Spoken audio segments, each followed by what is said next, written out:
Good evening. Allow me to greet our distinguished guests, of course, headed by our former President, President Joseph Estrada.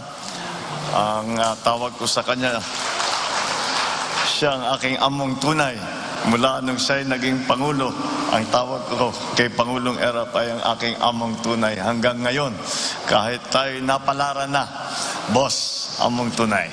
Good to see you po. His Excellency, the Ambassador from the People's Republic of China, our good friend who has fostered so many relationships in the time that he has come as the representative of the People's Republic of China, His Excellency, Ambassador Wang Ziliang.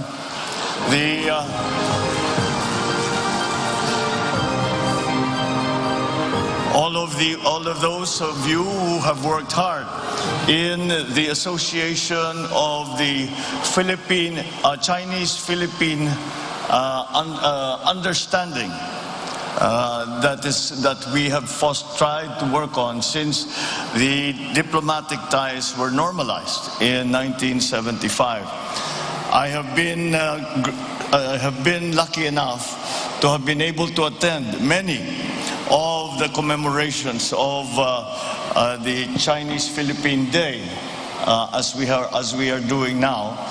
And it is because, well, certainly because, in fact, it is, in my view, a very important relationship that we must continue to evolve as the years go by and as the changes that we have seen around the world are affecting our own status within the region. And with that cooperation and with that communication, I think that we have been able to find a way to grow and to make stronger the relationships between our two countries, the People's Republic of China and the Republic of the Philippines. In many ways, the signing of the diplomatic agreement between the People's Republic and the Republic of the Philippines in 1975 was just a formalization or a normalization of an informal relationship that has been shown to go back at least to the Tang Dynasty. And that is how long the relationship between the Philippines and China has been going on, and this is at very many levels. And with the addition now of the addition in 1975 of the signing and normalization of diplomatic relations between our two countries, we formalized that informal relationship and added another facet to our dealings, in that we added government to government.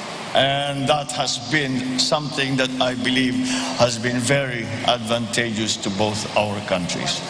And so how do I see the future between China and the Philippines? I see the future of China and the Philippines developing in many ways that maybe we do not see now. I will encourage our relationship to not only be in the very strict and formal senses of business or government to government or public and private partnerships. All of those we will encourage. But I learned a term in one of the conferences I was invited to in China, and it is a good term because it is, I believe, presents for us another opportunity to grow closer. And that term that I learned from the Chinese is people to people.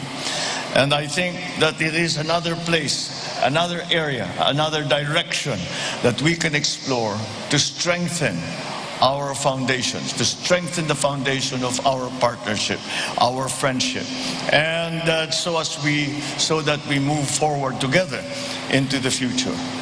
The difficulties, the differences we may have will be helped in every way as long as we continue trying and continue to communicate and continue to be forthright in the interests of each of our countries.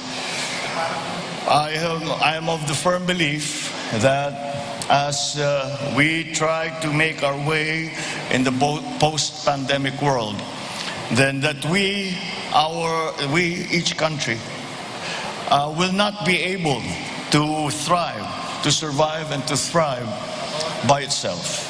We have developed such a close global community, both in politics, both in diplomacy, also in business, and so that it is not possible any longer for a single country to make its own way and say that they will succeed.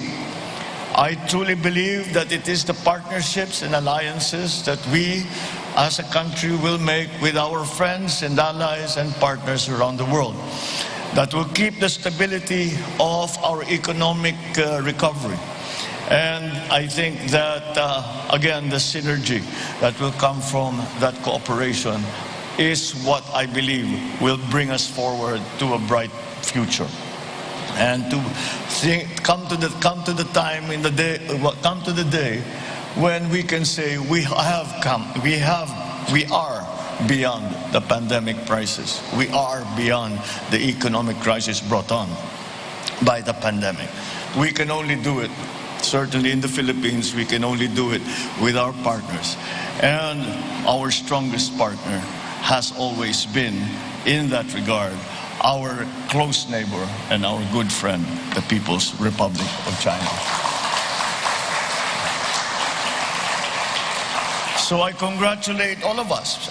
We in the Philippines are celebrating our 124th Independence Day. And together with that, we celebrate the 47th commemoration of the signing of diplomatic relations between the People's Republic of China. And it was both a form of independence, both our independence and both our signing with the People's Republic of China. It was our independence as well. Perhaps we will continue what President Duterte has started, what has been described as an independent foreign policy.